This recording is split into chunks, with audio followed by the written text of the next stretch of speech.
La carenza di personale è stato uno dei temi all'ordine del giorno del tavolo di monitoraggio sulle residenze per anziani previsto dal protocollo sottoscritto dall'azienda sanitaria e dalle organizzazioni sindacali.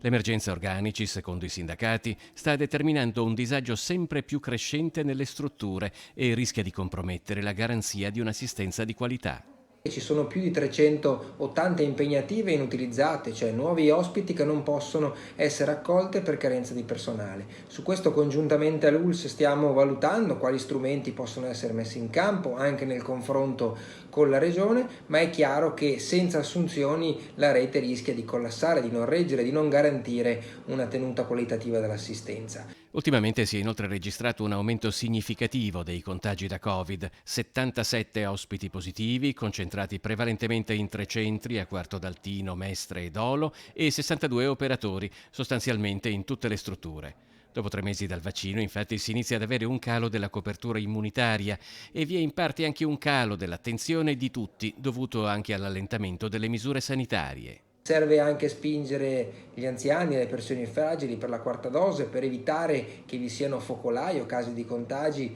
come è avvenuto in passato che possono compromettere in maniera significativa la salute degli ospiti delle case di riposo. Serve anche da questo punto di vista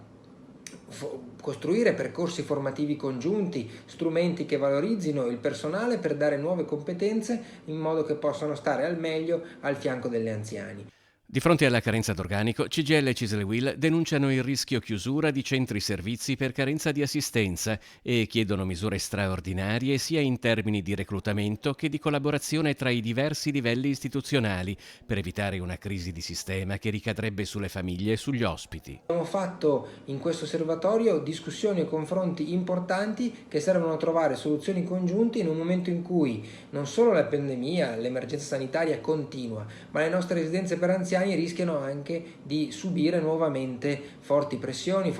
alla tenuta sia per il numero di operatori, di lavoratori positivi, ma anche per possibili focolai.